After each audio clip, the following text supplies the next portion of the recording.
never heard of someone if they can hear some people but not other people. That's weird.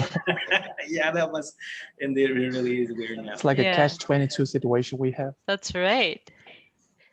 I'm impressed you know about catch-22 situations. Yeah, the welcome. Well, it happens a lot. Hey, you're going. Those of you whose names are written in Cyrillic script, you'll test my ability to read Cyrillic script. So please be patient with me. Hmm. But can you read I'll this? do my best. I think Namozov,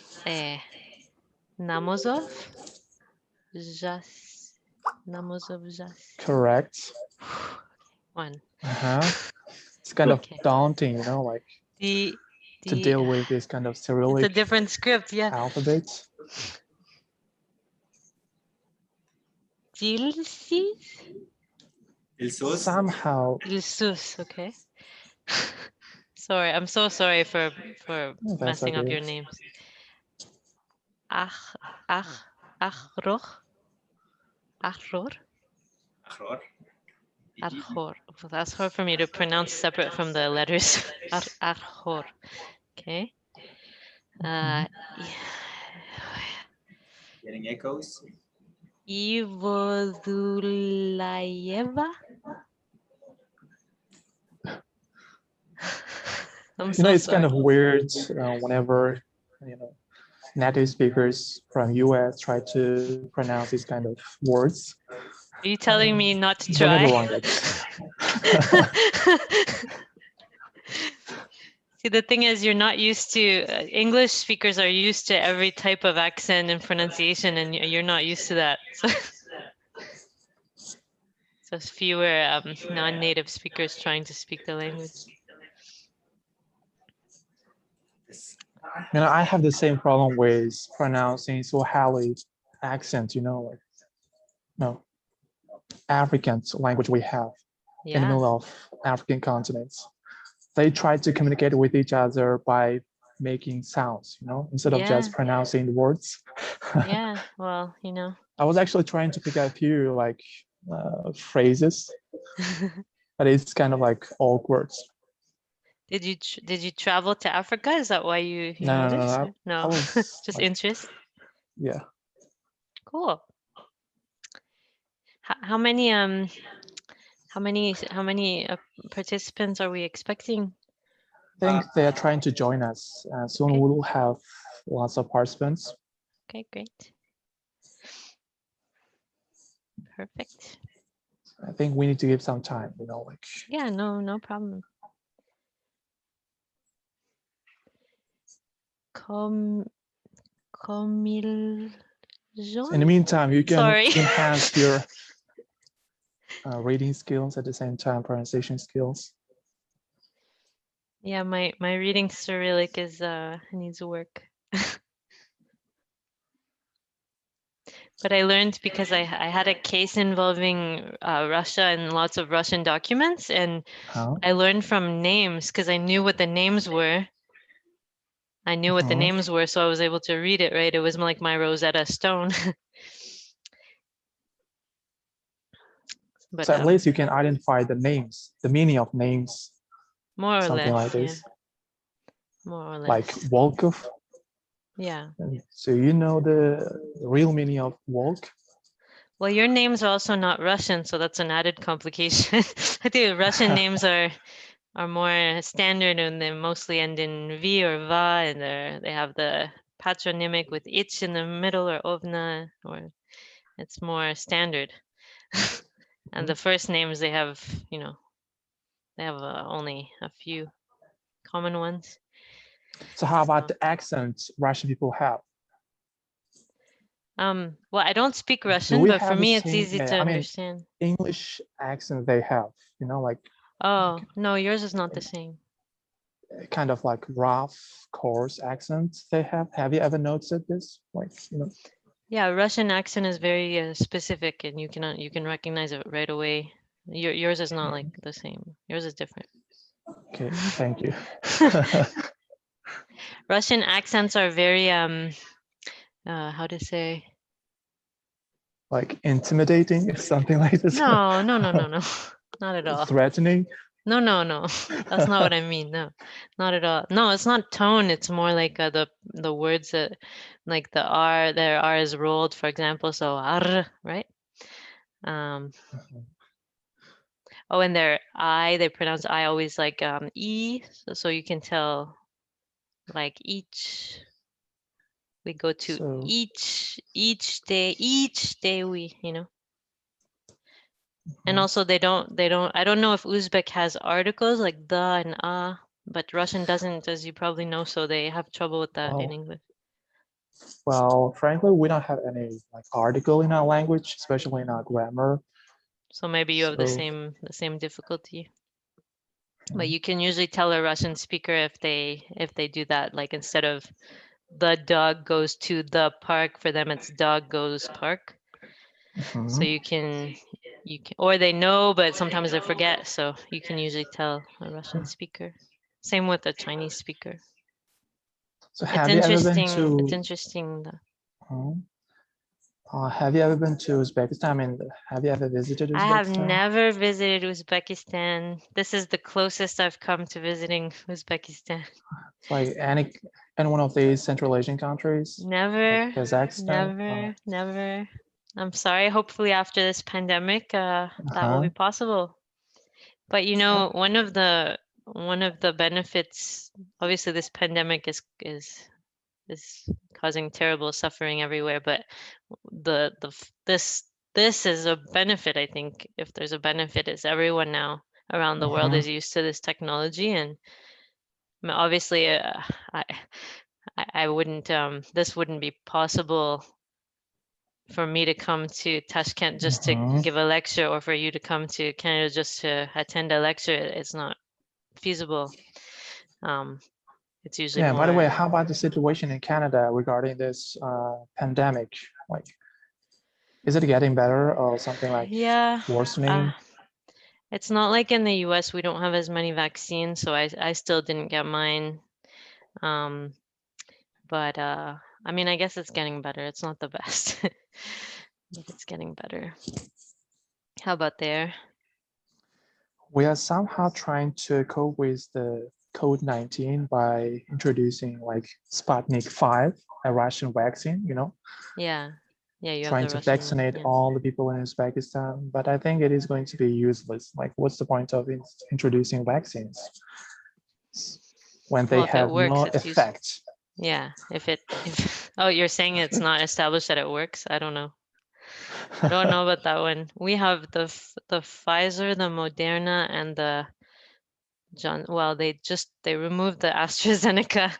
We had it, but now they're not approving it anymore because of side effects. So we have the Pfizer and the Moderna, but we don't have enough. In the US, they have enough for everyone almost, but we don't have enough. So Yeah, how about the Pfizer? Like, I heard something about the vaccines they produce it.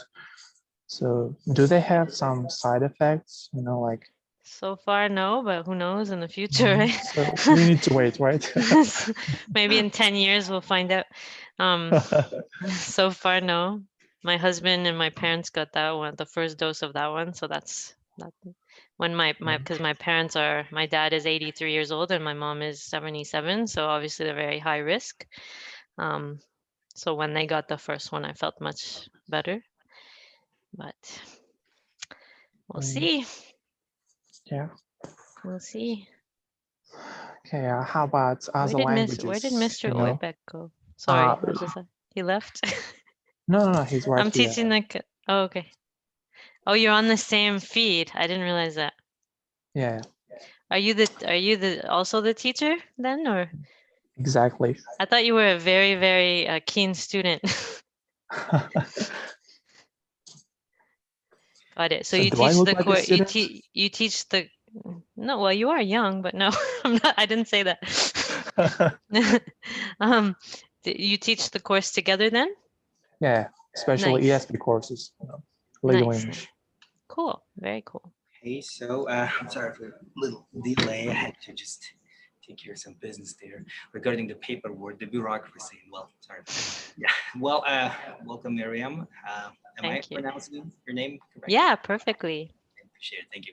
So, yeah, we'll probably start, and those who will come, they will join, and they'll pick up from that point. So, um, dear participants of this meeting, if you just allow me to introduce our guest speaker. So, our guest speaker is Myriam Seers. She's uh, a renowned lawyer of international arbitration and disputes at Torys LLP, based in Toronto, Canada.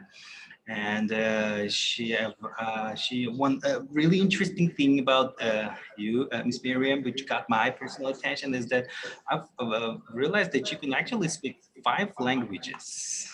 Is it so?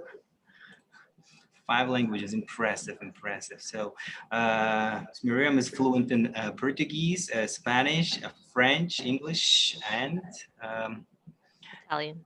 and But Italian. they're all related. I'm sure you have the same, right? With Russian, Uzbek, probably all this.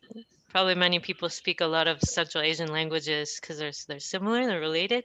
It's the same with Italian and Spanish and Portuguese. They're all the same basically.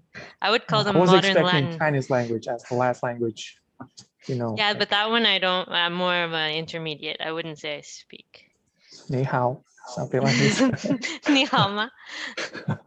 So, well, the today's meeting with the initial aim of this meeting was to introduce Miss Miriam and then to learn from her experience and from her way of past, as that she has that a lot of things for us to teach and for us to learn from her too. So basically, the rationale was to have a little bit of a questionnaire stuff with her, more like question and answer section. And then if the students, I urge you guys to ask as many questions as you can, because Ms. Miriam is also an expert on TOLUS, if I'm not mistaken. And if you could just uh, what you call it now. If you have any questions now, because we're in Central Asia, TOLUS isn't that popular. We're the first university in Central Asia which is aiming to urge and aiming to implement the TOLUS in our education system. And we think that TOLUS is also important for lawyers, as it's just not the test which tests the general English ability, but also tests the specific point to the legal English itself. And That's the thing. Yeah, so different, right? that's a really different thing now. And today, Ms. Miriam and us will have that opportunity to find out even more about the test itself, and also the possibilities, ways, and opportunities of learning the foreign languages for non-native speakers now. So, Ms. Miriam, if you would just take the floor and Someone said, Natalia. There we go. Hopefully well, that's right. Natalia, yes, Yeah, it says, don't we have TOLUS in Kazakhstan? we I don't do, know. but I meant in Uzbekistan. Natalia, yes, she's in her own repertoire. So, yeah, they have the tolls in Kazakhstan, but it's not as popular as it's going to be in Uzbekistan too. As far as we know, that the students in Uzbekistan and then those applicants in Uzbekistan, we have the tendency to take the test more than the applicants in Kazakhstan. So, Ms. Myriam, shall we start then? Sure. Well, firstly, thank you for that kind introduction. Yeah, so I'm not an English teacher full time. It's kind of more of an on the side thing that I like to do. My normal job is as Professor Oybek. Is that correct, Oybek? Yes. I will apologize in advance for destroying all of your names. I don't speak Uzbek, and I'm sorry about that. Hopefully, I'll learn it someday. You sound like a native Uzbek, though. Wow, okay. um, so yeah, as I said, I'm a lawyer at as Mr. Oybek says, I'm a lawyer at Torys, which is a Canadian law firm in Toronto, Canada. Canada and Uzbekistan have some relations with each other, if I'm not mistaken, in the mining and oil and gas sectors. Perhaps more with Kazakhstan and Kyrgyzstan than Uzbekistan, I'm not sure. But if you're ever doing business or legal work involving Canada and Uzbekistan, my best guess is that it will be in those sectors. So, because we have Toronto, Canada is kind of the center for mining companies. Most are incorporated in Canada, and obviously you have mining resources, so you see that, for example. In fact, if you watch the news, there's a big Canadian mining company called Centerra Gold, which owns a big mine called Kumtor mine in Kyrgyzstan, which I don't know if you're aware of, but they just launched today. They launched or yesterday they announced a big arbitration dispute that they have together. So um, the relationships between Canada and Central Asia tend to be in that context. So I'm also sitting as an arbitrator now. I'm starting to sit as an arbitrator in arbitration cases. Now, this side project that I have is called English for Lawyers. I'll give you my website. Some shameless self-promoting here. And basically, the history of that project is in my work is international arbitration, so I'm constantly doing work with colleagues from different countries, and unfortunately not Uzbekistan yet, but many different countries, and primarily Latin America, because I speak Spanish, so and we have a lot of relations between Canada and Latin America. And so because of that, I found that many lawyer friends of mine were asking me for help all the time. How do you write this? What does this mean? You know, and I was happy to help them. I realized that there's a real need for this kind of specialized training for lawyers because, speaking general English or generally speaking a language doesn't help you that much to be a lawyer in that language. Just like you're all in law school now, I would imagine learning legal terms in Uzbek for the first time that your parents don't know probably if they're not lawyers and you didn't know before. So you're learning that language in your native language. So the trick then, though, if you're trying to speak English for law, is that you have to learn that language for English too. So watching Netflix and doing these other things helps you with your general skills, but it doesn't help you learn the legal terms. Okay, so a couple of things. Firstly, I'm hoping to make this interactive. So any of you, I thank you. Is it Farouk Artikov? I'm sorry. You got it right. Okay. Thank you for having your camera on. Anyone else who is able to have your camera on? I understand some people can't. There we go. Thank you. Please, if you don't mind, please do, because right now I'm speaking to your professors, two of you, and pictures of lovely children and other people, which is great, and Cyrillic letters. But it's nicer to speak to faces. So if you have that, thank you, Nafisa. Okay. Also, anyone should feel free to please ask questions. This will be much more interesting for everyone if you ask a lot of questions. This is your opportunity. I'm sure you don't have native English speaking lawyers come to speak to your class every day. This is your opportunity to ask questions. Also, if you don't understand something, please, please, please ask your professors to translate for you. Or if you want to ask your question in Uzbek or whatever other language you want, please do that and they'll translate, because I know that that not everyone might understand, and unfortunately I don't have the ability to translate myself. Oh yeah, Okay. I'm sorry for just please participants try to be active here. As I said earlier, now this is an immense opportunity for us personally, for my students and for me too personally to learn from her. So let's try to be a little bit of a more active, and then let's try to get the cameras on. If possible, I know that sometimes it's not possible, but if you're able to. Okay, thank you. Everyone who's turning on their cameras, thank you for doing that. Okay, So my first question, I would like a volunteer to answer my first question, which is why do you think it will be relevant for you to learn legal English for your careers? Do you think is this a useful thing for you to spend time doing? It doesn't matter? Does anyone have a thought? You can share it in Uzbek if you prefer, and then the professor can translate. Good afternoon. Good evening. I'm sorry. Well, I guess for students of law, it's really important because they can participate in exchange programs. They can, like, how to say, go further studies to take their master's degree in some abroad, yeah, in some foreign countries.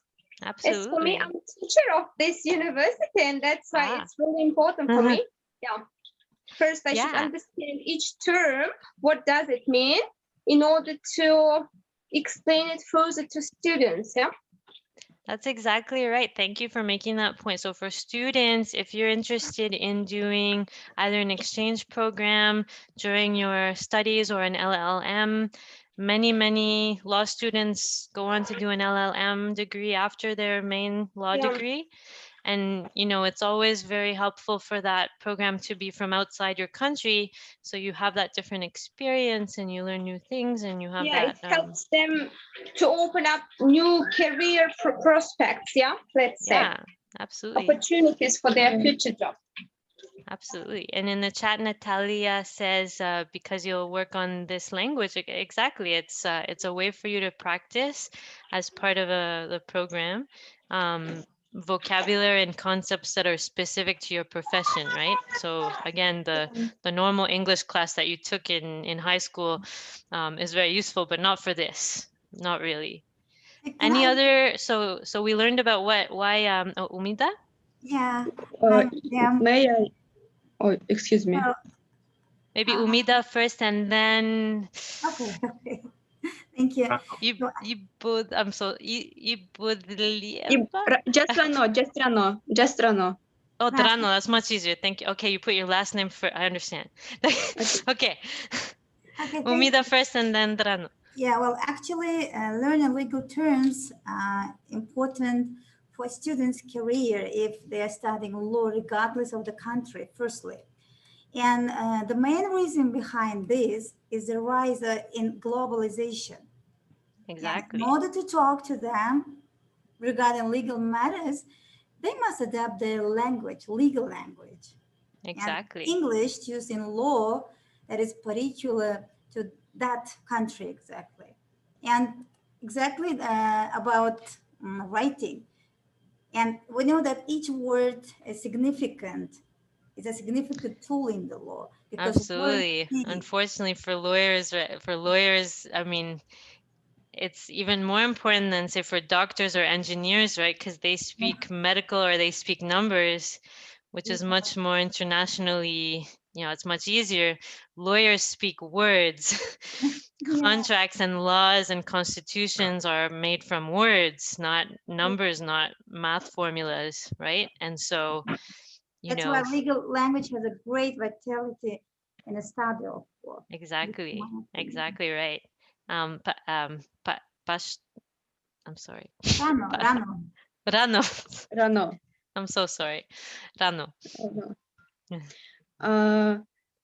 Good evening, and I would like to answer. Your question was why we law students need to study legal English. I would like to start and say that, in my opinion, not only for lawyers, English is so essential and important. In my opinion, English is primary, and knowing English is the main requirement for everyone, not only for lawyers, but also for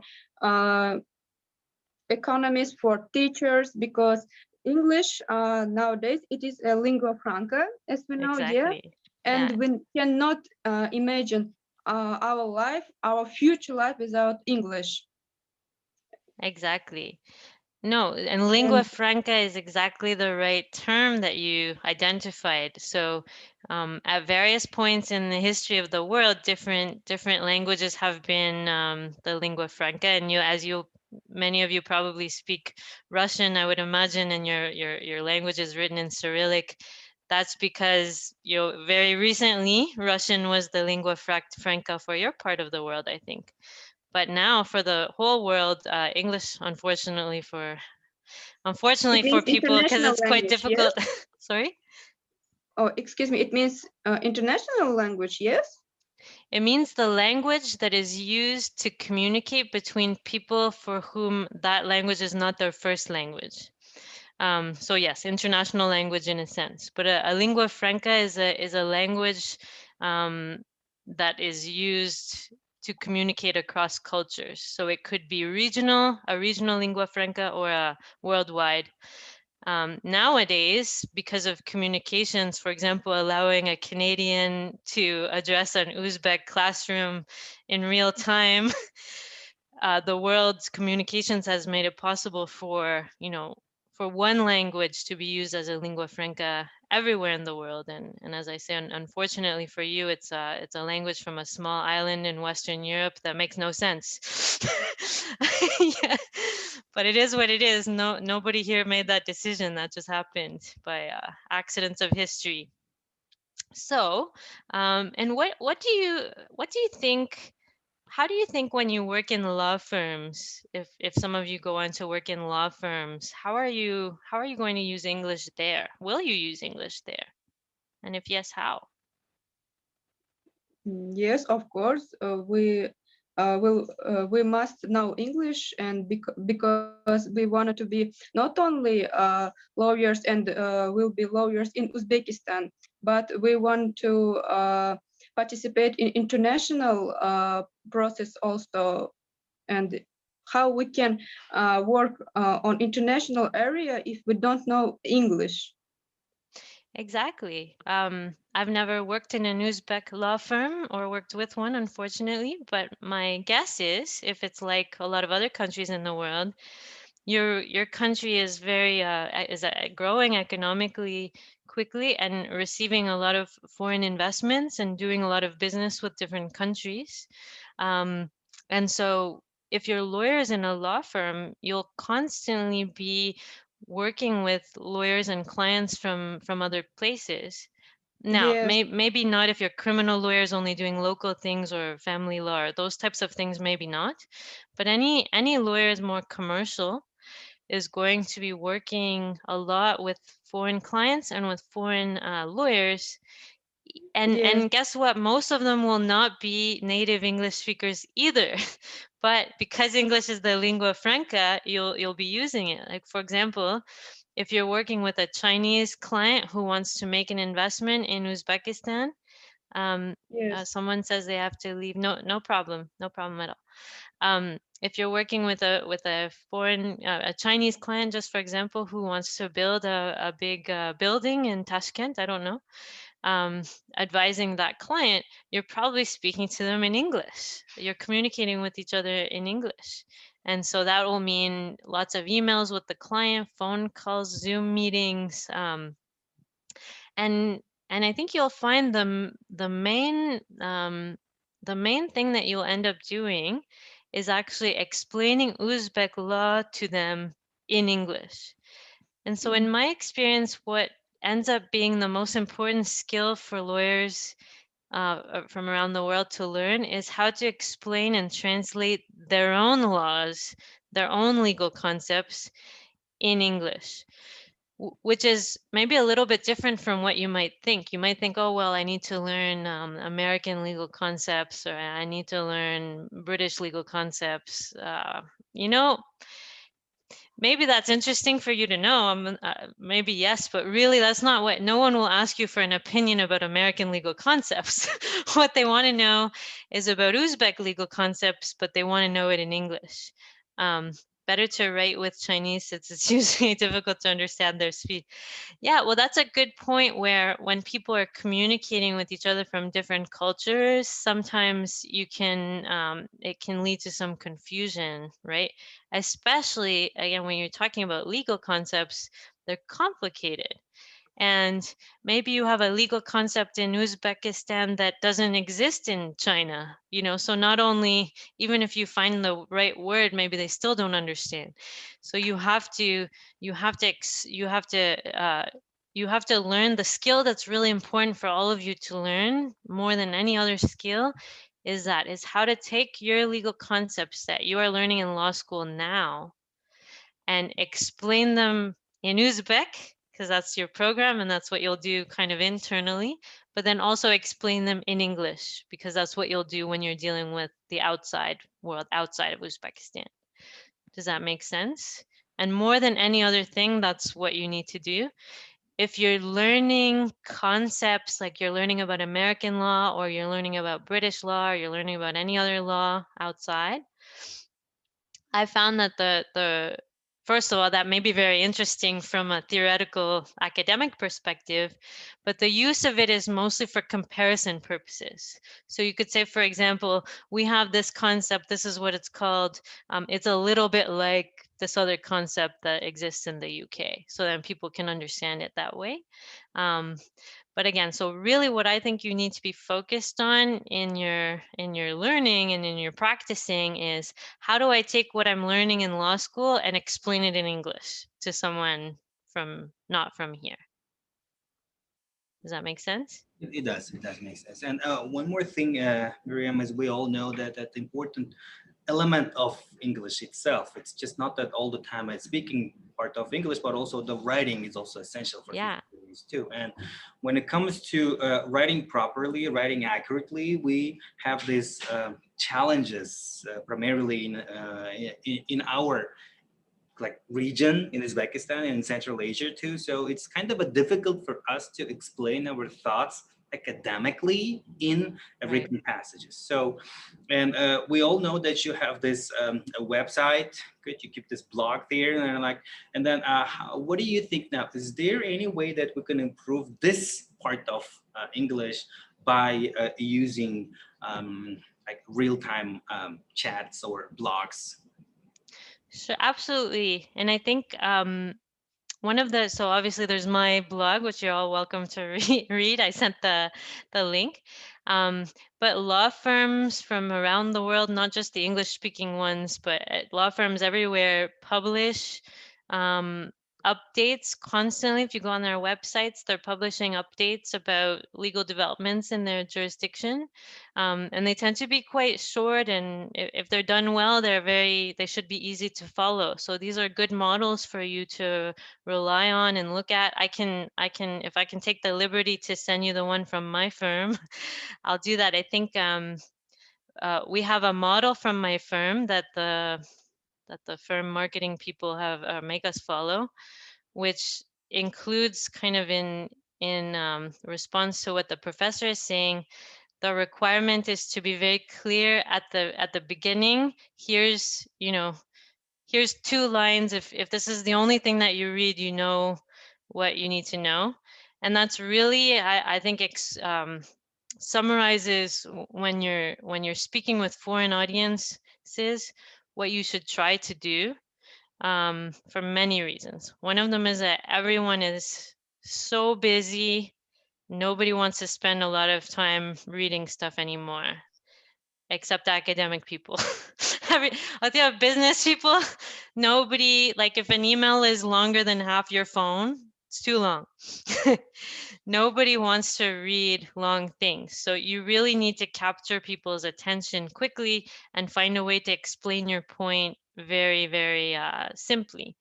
Um, this also takes on additional importance when it's the foreign language, because you're not a native speaker, your reader might not be a native speaker, and yet you're both using this language to communicate.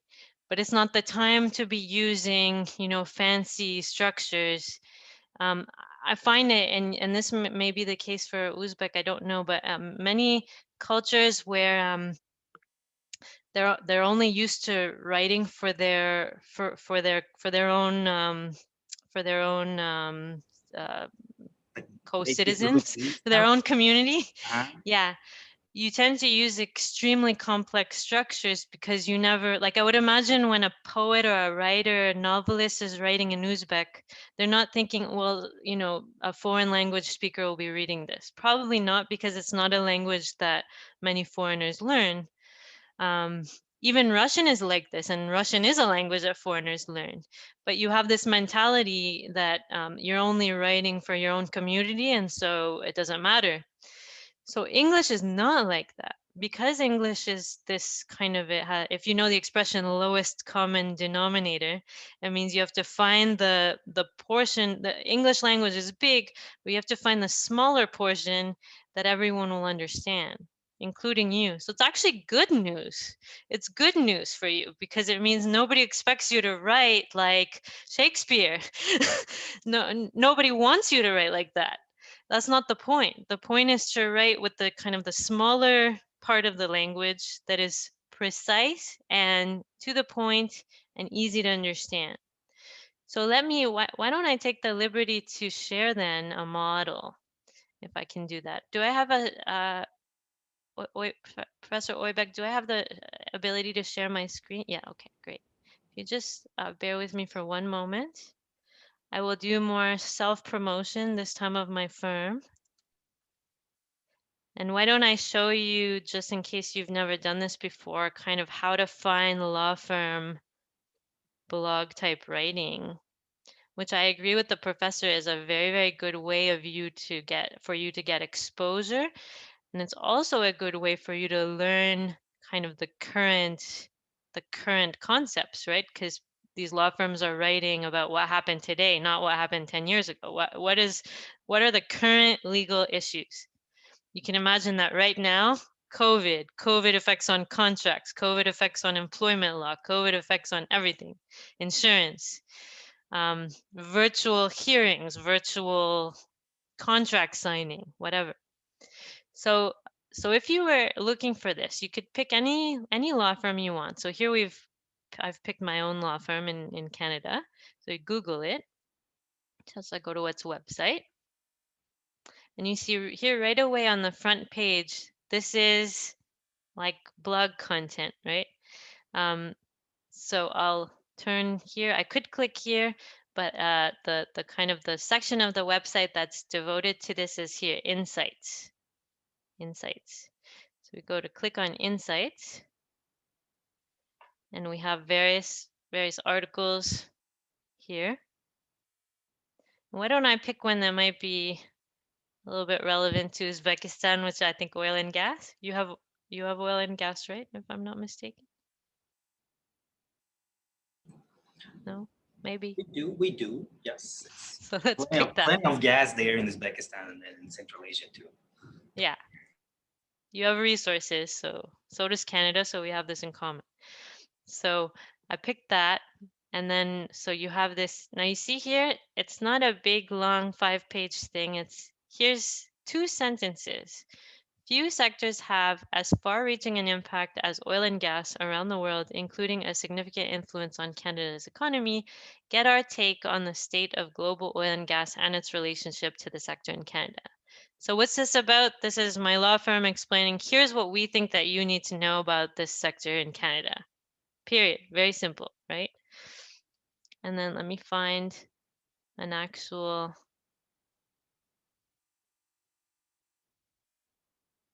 Let's see if this one's an actual article. Oh, that's old, 2015. I want to find an article because we have articles that okay, most recent. I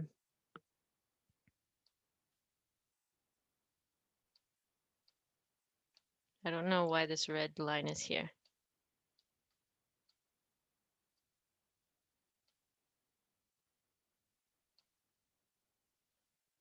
Ah, my apologies.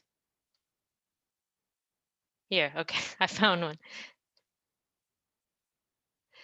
This is actually an advertisement for a webinar, but you get the same idea. So there's a very short description of why the participant, like what the topic is and why the participants should care.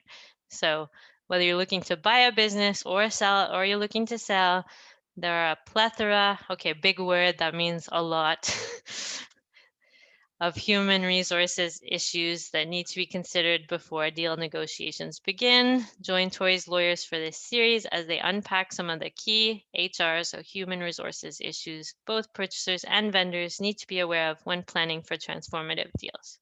So again, it's 2 sentences, always 2 sentences explaining why this particular, introducing the topic and explaining why the audience should care.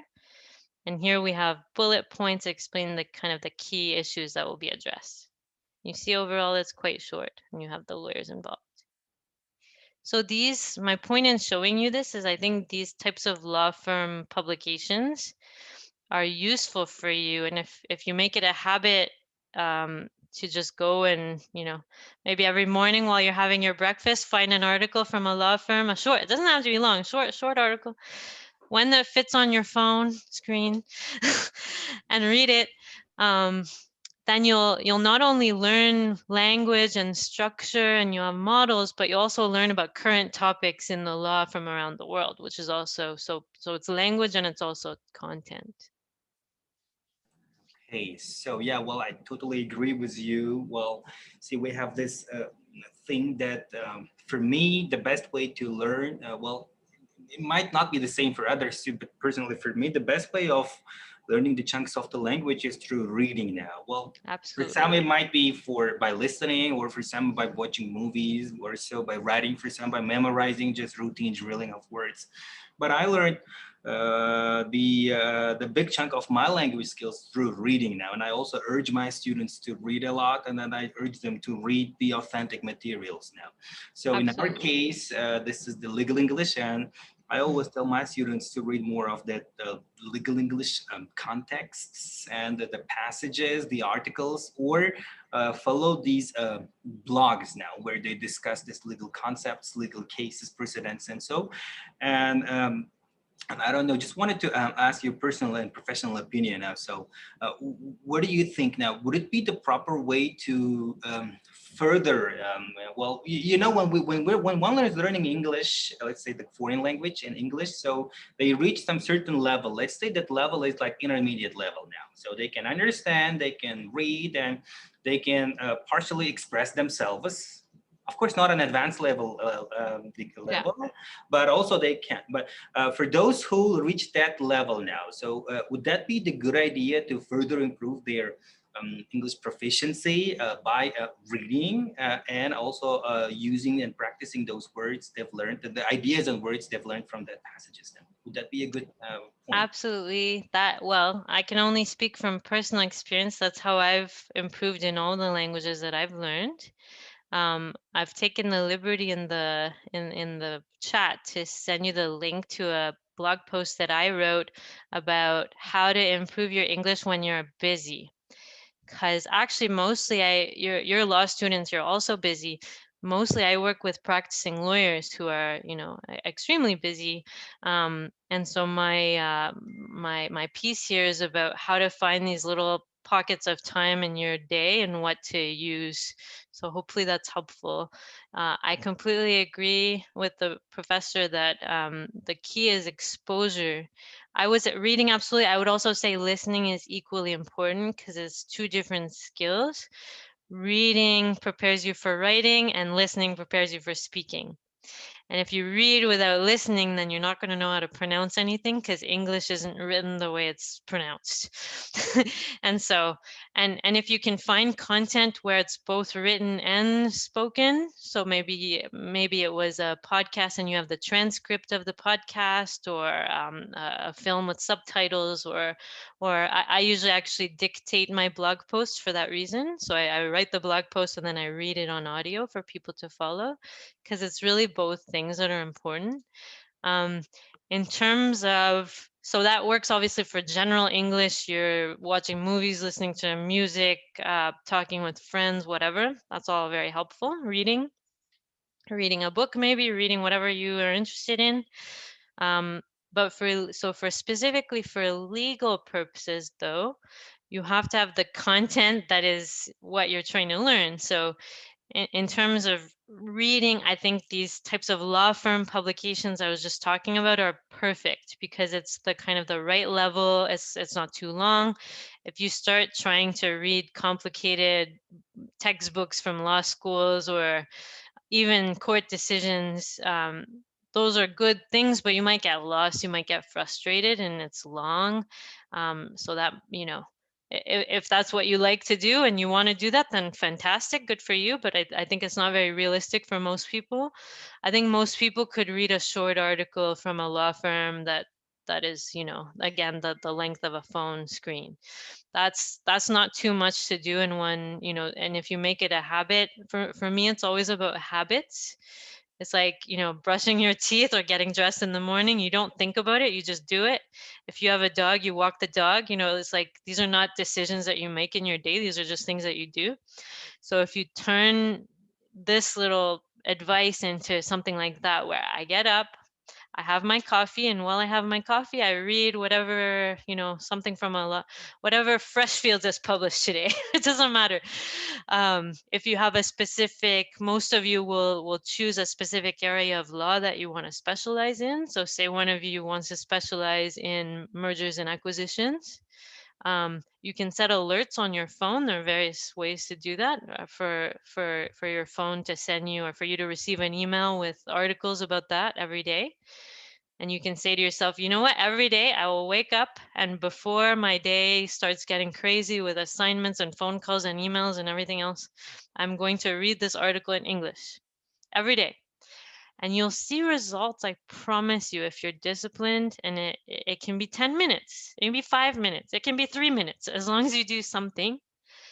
And then the same goes for the audio. So I have a lot of recommendations in that blog post about good podcasts in English.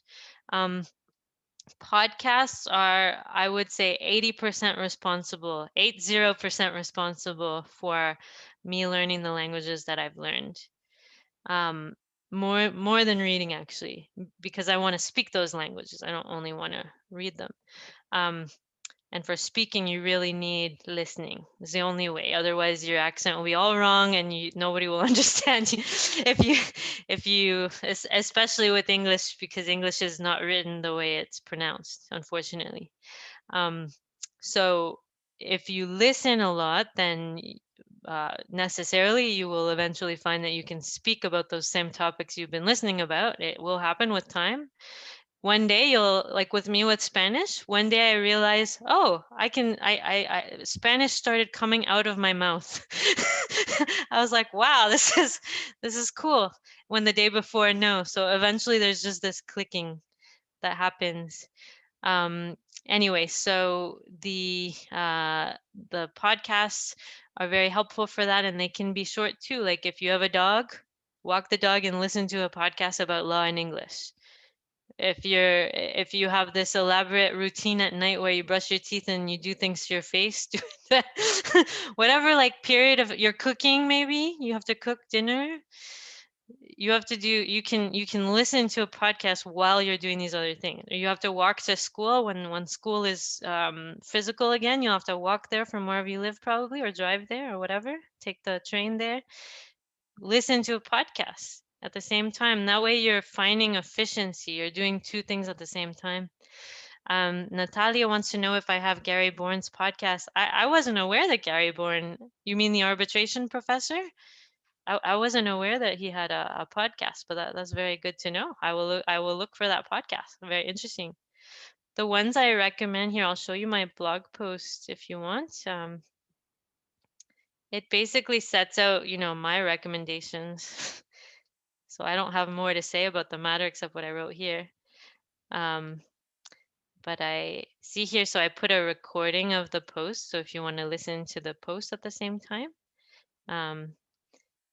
And here, yeah, so other tips like practicing speaking and writing using WhatsApp, if you can find native speakers, reading it. So here's my recommendations for reading. So this is about reading the news, which is also useful. And then these are a bunch of podcasts that I find useful. So these ones are about law, and this one specifically is about legal English for non-native speakers. So it's exactly the topic. Then I include some non-legal ones. Audiobooks are good. I like audiobooks a lot because you can also have the book. So again, you can read and listen at the same time. So I have some recommendations there. So you can have a look at that if you're interested in my thoughts. But the key, I think, is consistency. Here I'm speaking from personal experience learning languages, and with Spanish, I wouldn't say in the other languages I can talk about law that much, but in Spanish I can, because I've done a lot of work with Latin America and I've had to. But the key is consistency. So if you find a way to make it a habit wherever it fits for you in your day, and then just do it every day without fail. And if you miss a day, then you do it the next day without fail. Then that's how you get good results, in my opinion, in my experience. Good, appreciate it. Thank you for your answer. So, dear participants, if you guys have any questions, just feel free and just ask. And now this is an opportunity for you guys too now. So please, whoever is going to ask any question now, you guys are welcome.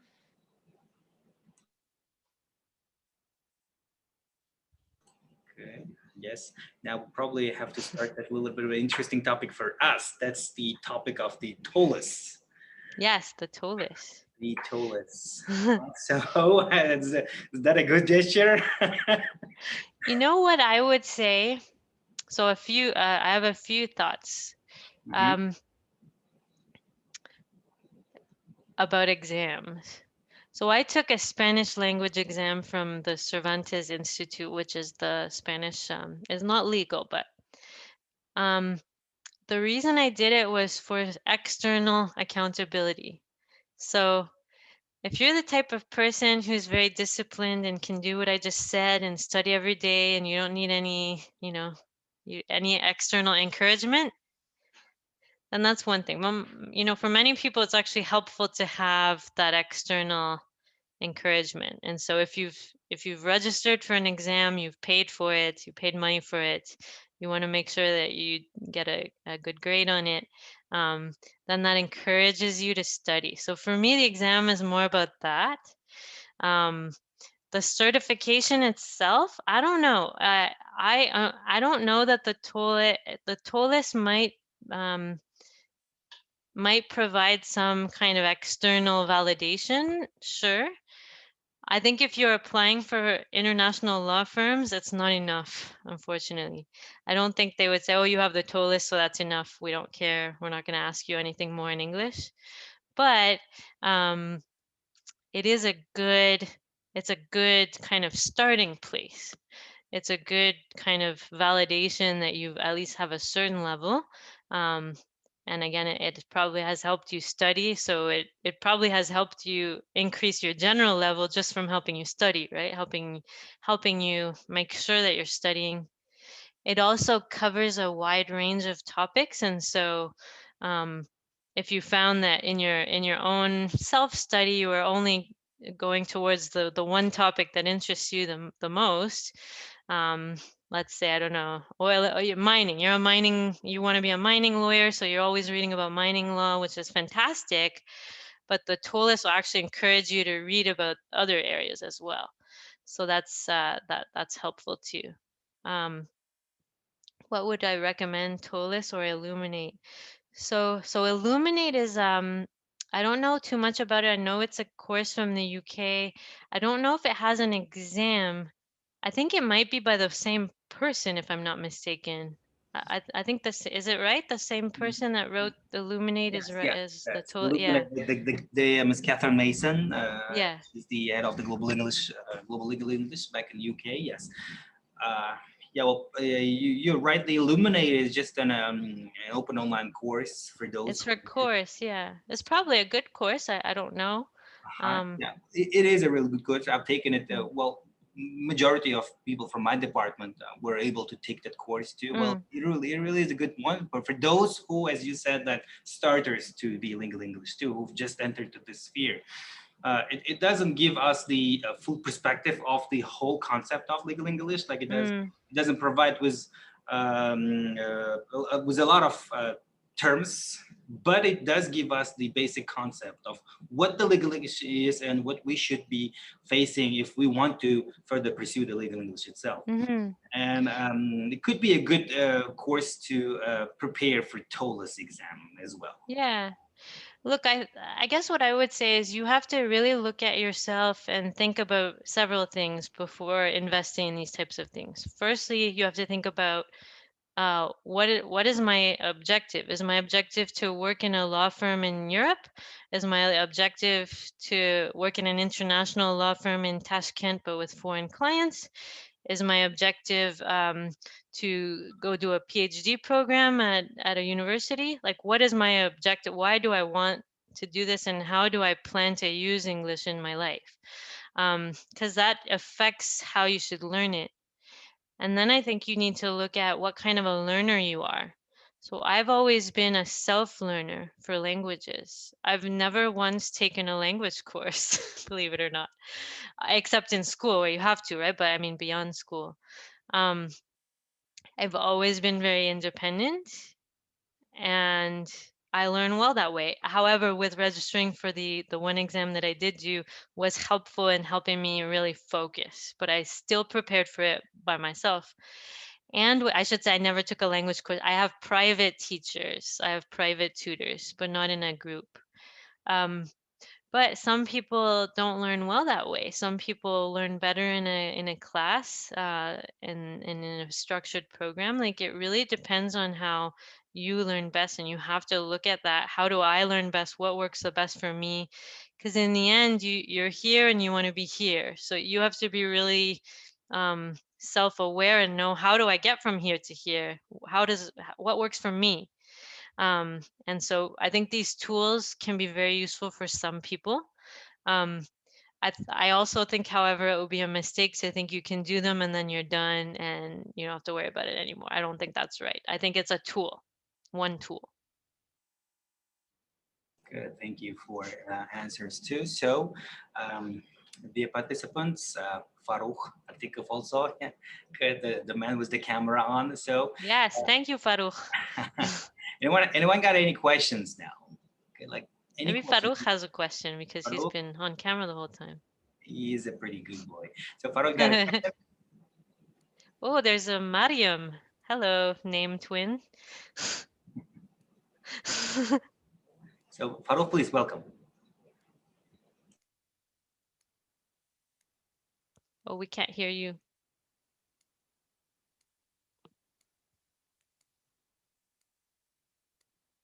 Do you want maybe Farouk, you can write in the chat? Yeah, Farouk, if you want, you can write it on the chat too. Meanwhile, what about the others here now? Nafisa raised her hand. Nafis, there you go. Please. Hi. Yeah, yes. Good evening. I'm really shocked, to be honest, because I can't really imagine how you have learned so many languages by yourself. Because listening and reading, it's not well. Okay, I have to be fair though. It's if you, I don't know if you know any of the Latin languages, but they're all very similar. So it sounds like a lot, but they're all the same really. So I don't know, are Kazakh and Uzbek very similar? I imagine maybe yes. I don't know. A little bit. Yeah. Ukrainian and Russian are very similar. So it's not the same, right? If you know Ukrainian and Russian, or if you know Russian and Chinese, it's not the same. So I have to give that, because they're very, very similar. But how you managed your time? Because you have said that it was self-learning. Yeah. Yeah, actually, so if you read my blog post, I talk about, that's exactly the topic that it's about, because I did it when I was a lawyer, very busy, actually. Yeah. And it's all about finding little it's about focus. So you need to want to do it. You need to be motivated to do it. And then if you're motivated to do it, but you're very busy, it's about finding those little pockets of time in your day. So for example, like I said before, walking the dog, walking to work or to school, or taking the train to work or to school. Most people are sitting there on their phone playing Candy Crush, or like staring into space, or chatting with their friends, which is also a good thing. Chatting, I'm not saying chatting with your friends is bad, but these are little opportunities that you have in your day while you're cooking, while you're brushing your teeth. These are things like you can be listening to something while you're doing those things. And even if it's 4 minutes at a time, so if you have 4 minutes and then you have to do something else, and then you have 3 minutes and then you have to do something else. If you do that consistently through the day, you could have listened to 30 minutes of a podcast, right? It's just about doing it. It's about looking for those opportunities. And reading an article. If you say every day I'll read an article and I will not go to bed until I've finished reading it. If you can find time to post on Instagram, you can find time to read an article, right? So it's about wanting to do it.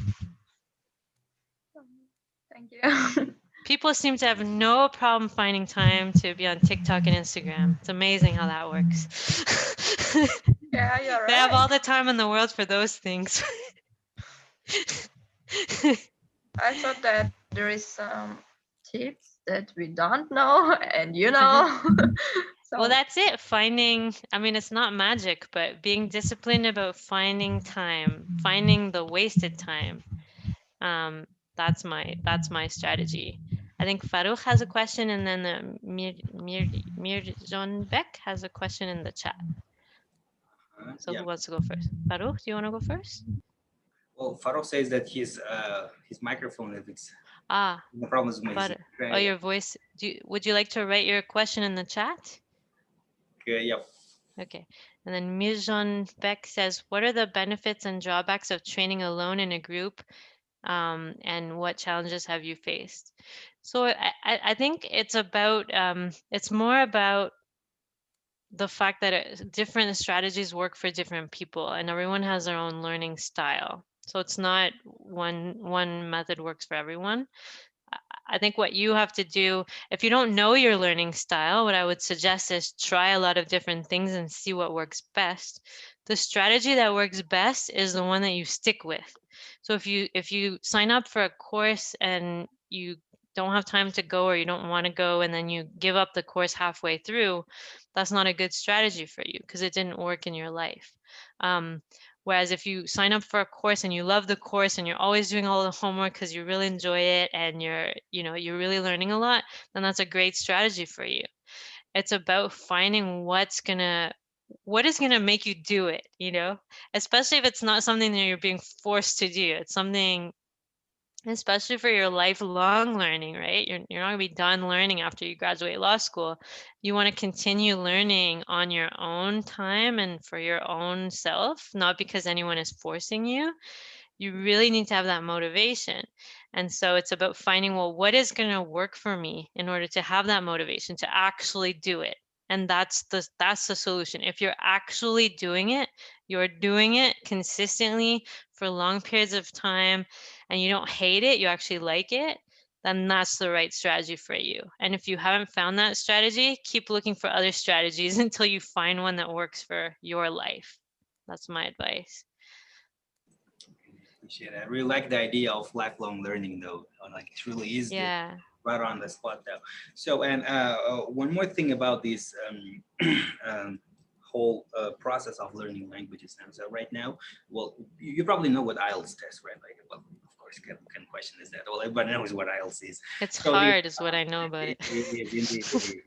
So, majority of students, okay, as well as people who are actually learning and want to learn the languages now, they have this thing that they learn their languages up to some certain level now. So, well, probably that would be some certain band score of IELTS, probably 6 or 6.5 or so, because these band scores provide the young learners an opportunity to be accepted to the universities. So it tends to be 6.5, right? Yeah. 6.5, so depending on the. It depends on the university, yeah. Depends on university. So, and then the same goes with the TOLES too. And we're like, I think that these tests somehow limit the capability of acquisition of the languages now to some certain points now. So since, well, because of those students who've achieved 6.5 on IELTS or certain points on TOEFL now, they basically start considering themselves like I don't know, well enough.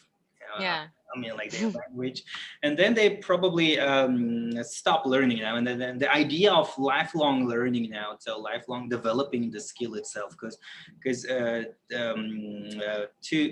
us, well, to me, the language is not. Um, it's not a subject. It's not a science. It's just Yeah, a that's thing which I 100% agree with that. It's not chemistry.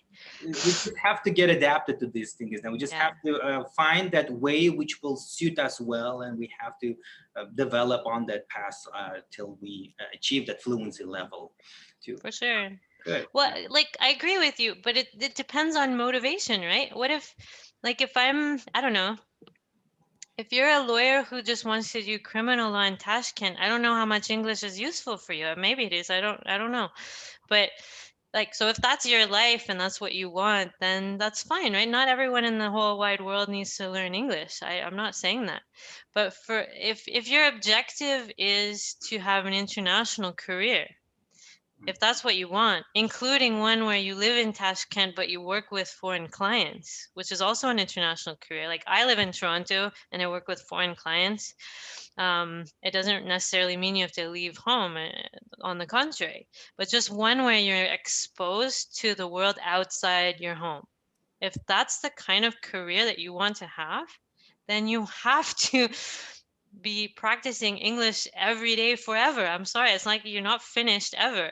Just like I practice English every day forever because that's the language I use at home. It's not like I stop, but guess what? I grew up speaking French at home because I was from the French part of Canada. And now I don't use French that much in my life. It's not, of course, I didn't forget it, but it's not that easy for me to speak. And when I write, I make mistakes. So even a native, like if one of you moves to the US and just never uses Uzbek ever for years, I can promise you, you're going to come home and you'll find that your skills have decreased and you're not speaking as well as everyone else. Because even your native language, you lose. So any language is use it or lose it. Good. Thank you. And we have Jizax and Zamira with their hands up. Use it or lose it. Even a native one. Good part of the day. Sorry for background voice. Well, I have a question because when I started learning English language, I noticed that I'm actually losing my ability of speaking Russian as well because oh my goodness. Yes, I noticed that I'm forgetting words, but subconsciously I know the meaning of it, and I cannot express it by one word. Is Russian native for you, or is it a language? Sorry, because it's relevant. Is it a second language that you learned outside of the home, or is it your native language as well? It's kind of lingua franca, but all of my family members know Russian as well, so mostly we speak in Russian in Uzbek sometimes, but mostly we use You guys learn Russian at school in Uzbekistan because it was a regional lingua franca, or no? It used to be Russian, yes. Used to be as well. Not as much anymore. It's like an official second language of Uzbek. Right. So people learn. Yes. Like, do people learn English and Russian as both as second languages? Well, those who are exposed to Russian more, like those who live in cities now, they can. Right. They have this possibility to acquire the language naturally. Right. Okay. Got it. Sorry, Zamira. Go on. Just so I wanted to ask: Did you face this kind of problem as well? Because this is some kind of frustrating. Yeah. Not did I. Do I? Absolutely. That's actually the drawback of knowing many languages. Like, because language is about practicing all the time, the more you know, unfortunately, the less you know well each one, even including your native one. Why? Because I can tell you, even in English, yes, I'm spending all my time reading things in French and Spanish and Italian. Guess what I'm not doing? I'm not reading literature in English. I'm not reading, So I think someone who only speaks English probably has a better vocabulary than me, because they're reading those other things. I don't think there's a magic way of, you know, correcting for that. But I do think that what is the utility of knowing words that other people don't understand because you read some book? Language is about communicating with people. So, but the answer to your question though is yes, that does happen when you learn several second languages or even your first languages can get rusty if you're not using them. So it ends up, so basically the answer is the more languages you know, the more time you have to spend every day practicing them, because you do, unfortunately, you do lose them. I don't have a solution. Sorry. I wish I did, because that way I could be perfect in all my languages. I'm not. Oh, thank you. So, That was really informative. And I think someone else had was it Nafisa? Did you have a question? No? Was it Jazakh Law School? And Dinora, you from Jazakh Law School? Dinora? Yeah, you have a question. Okay. Good part of today, Myriam. How are you doing? I hope you guys are having a good time. Yeah, COVID is great. I love it. Well, I haven't left my city in a year and a half. Okay. Well, my and my students' question was about how to say to ask. I wanted to ask you. I mean, a good language learner. I mean, how to say self-taught. Self-taught language learner. So, well, have you ever experienced the lack of motivation, and how could you get through this situation I'm in? So sometimes sometimes I feel like my students are lacking their motivation about learning language, not because of lacking materials, and not because of lack of teaching methods or something, just because of I think you're gonna find. Yeah, it's tough. Yeah. That happens with any goal, not just language goals, you know, working out, eating healthfully, whatever, going to the gym. I think the only thing that can be done is focusing on the goal. And if the goal is important enough, then that makes you motivated to do what you need to do to get to the goal. You know, it's tough though, because if the goal is not important to the person, then they don't have a reason to do what you're asking. Like, just for example, if you have someone, you say, oh yeah, maybe I should learn English, maybe that would be a good thing to do, or stop smoking, or whatever goal, right? But if really that's not that important to them and they don't feel like doing it, it's very difficult. So I guess my advice would be, if it's someone for whom that is an important thing to achieve, like say you have a student who wants to go do a PhD in the US, I don't know, whatever. They know they have to improve their English in order to do that. Maybe every day they don't wake up every morning and say, oh, I'm going to study English all day today. But just to remind them, you know what, I know you don't want to do this today, but it takes you one step closer to your goal, which is doing your PhD, one step closer, and just focus on that end goal. And if that's too far away, maybe smaller intermediate goals, like, I don't know, you want to, that's where exams actually are. That's what my point from before about exams. The one thing they do is they can motivate you in the short term, because you don't want to, you pay money for it, you know, so that could be useful. Thank you very much. That's generous of you. It's tough though, because it is all about motivation, just like like exercising. It's the same actually. So Mirjan Beck says some think that audio recordings and listening help to learn a language, but I think that it can improve audio because but cause typographical errors. What do you think about that? Yeah, that's why I think you have to do both. So just like if you only do audio and you never read anything, you won't know how to read and write. If you only read and you never listen, you won't know how to pronounce and speak. So there are actually two very different things, like the spoken language and the written language in any language are very different. They're very different. In some languages, they're extremely different. If you think of Arabic as one example, the spoken Arabic and written Arabic have extremely little to do with each other. Obviously, Chinese is not even phonetically written at all. So these are two completely different things. And so most people should have both. Like, I don't know why it would be useful to only know how to read and write and not how to speak and listen, or vice versa, especially lawyers, right?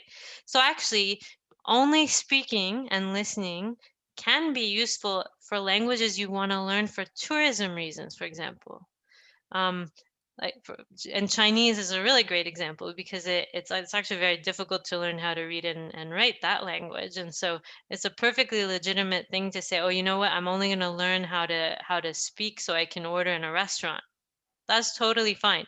But that's not what you guys are talking about. You're talking about giving legal advice to clients. So you'll need to speak to them and listen to them speak and write to them and read, all four things. And so for that, you really need to practice both. And so you start with the listening and the reading, which is, I think, should be about 80% of what you do, the kind of information coming into you. And then you practice information coming out of you is more difficult, much more difficult, but it kind of comes naturally when you've got the input. Think of a baby. Anybody has babies in their family, they're listening to speech for 2 or 3 years before they can produce it, right? And nobody taught them really. They just learn from listening. From listening, every baby in the world has learned their native language. You all of us here, we learn our native language from listening to our families around us, and that's how you learn a second language too.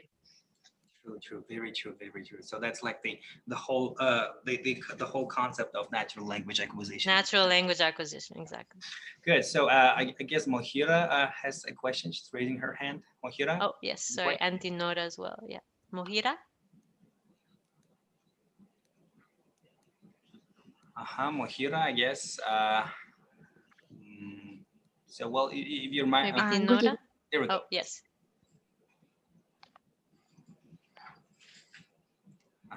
Mohira, you're welcome.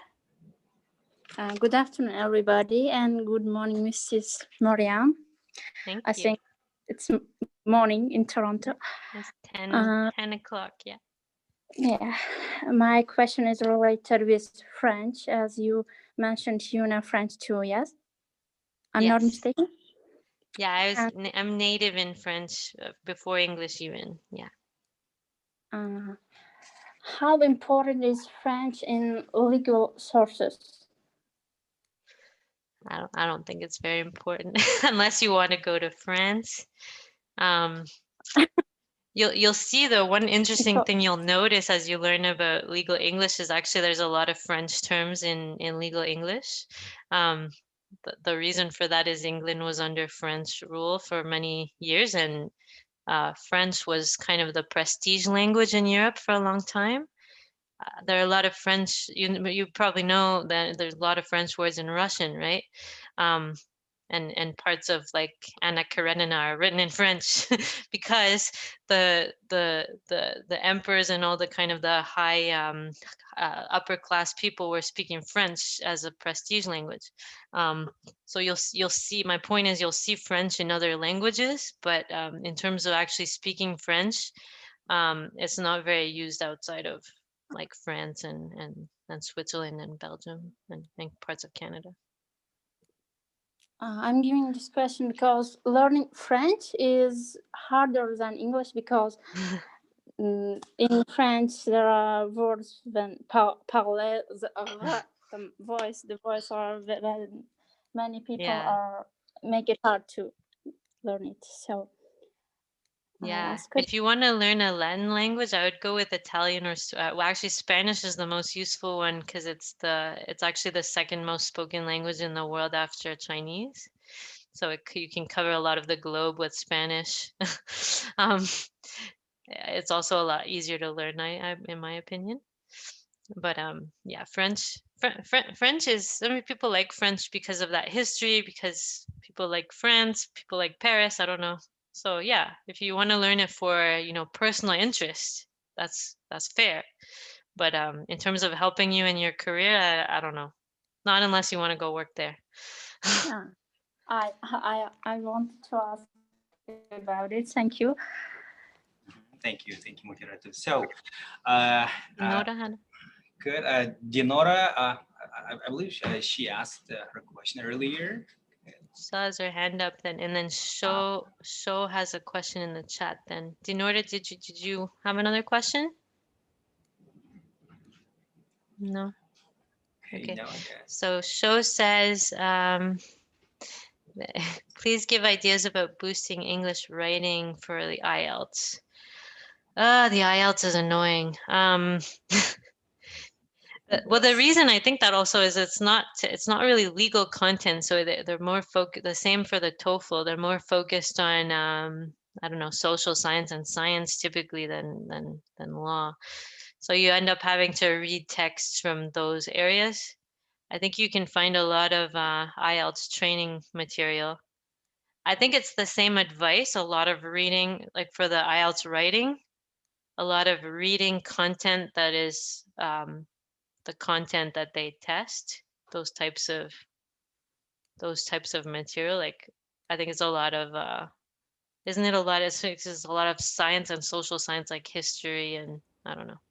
Yeah, well, basically the IELTS is like a little bit of an everything. They try to combine it all the ideas, but it truly is a good test. Now, well, I can't judge it now.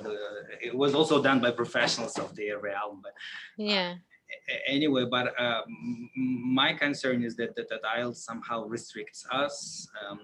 Good, and then that it just puts us on that frame which we just should just follow, and it doesn't allow us to freely express and freely practice and freely learn the language ourselves. And that's where I think, again, I'm repeating myself, but I think having a goal and developing your training program to meet that goal is so important. I think exams can be merci beaucoup. I think exams can be useful for that, but they're very limited because they only test certain very limited skills, right? So again, if you're I think the IELTS, you need it to go and study, not work, study abroad.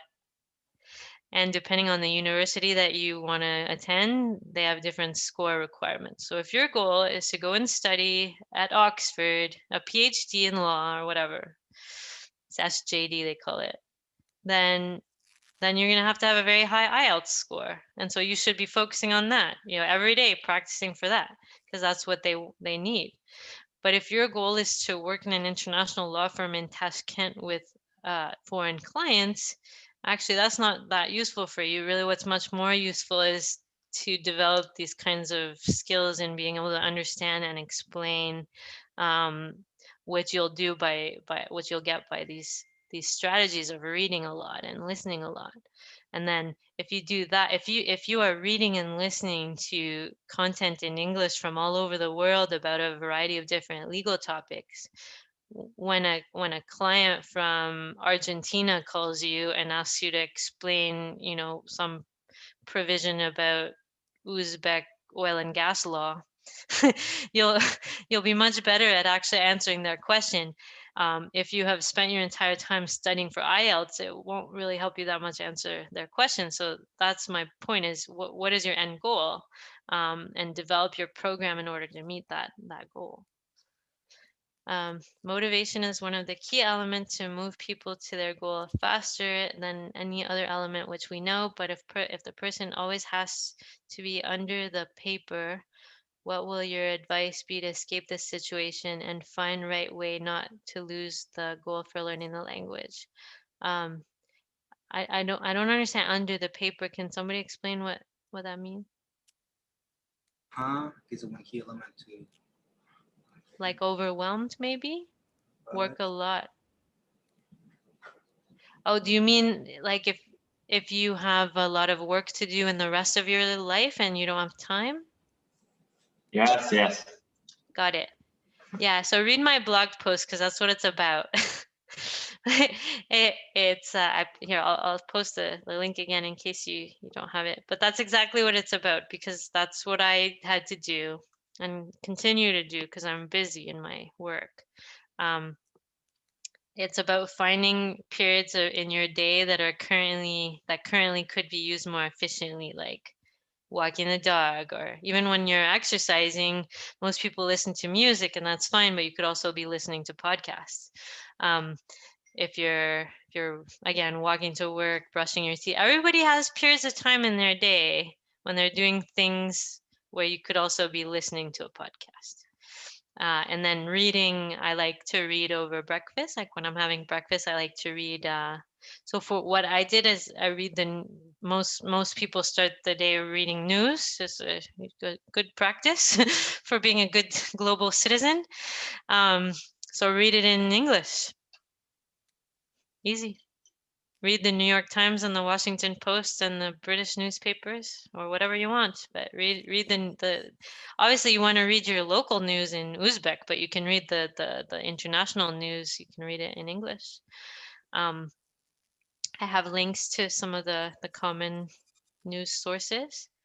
And then as my other advice was to find an article from a law firms in topics that interest you, and find those articles and read one per day. It can be short.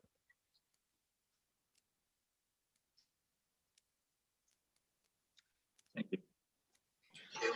Hey, appreciate it. So now I guess we will, if anyone else has any no questions now, we will finish this session. So, Ms. Myriam, wanted to appreciate your time, to taking your time and to giving us this opportunity to sharing your own personal skill, personal knowledge, and some other features now.